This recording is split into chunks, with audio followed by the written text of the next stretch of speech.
তো দেখলাম বন্ধুরা, দেখালাম তোমাদেরকে। এই দেখো আমাদের বাড়ি, আর এই দেখো আমি, এই দেখো চলো কাপড় কেচে নিয়ে আসি। আমি বাইরের কল থেকেই কাপড় কাচি, তোমরা দেখো ভিডিওটা।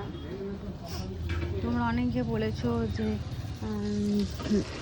বস্তির মেয়ে। হ্যাঁ, আমি বস্তির মেয়ে, তাতে কি হয়েছে? বস্তির মেয়ে কি মানুষ হয় না নাকি? এই দেখো, এই দেখো আমার বাসন দিচ্ছে, ওই পর। আর এরকম কাজতে বসলাম, কেচে নিয়ে দেখো।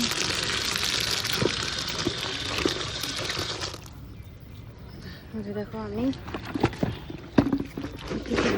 দেখলাম,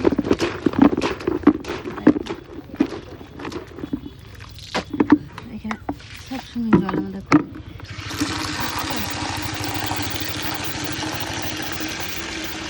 চলো বন্ধুরা, আমি কাপড়টা কেটে নিই।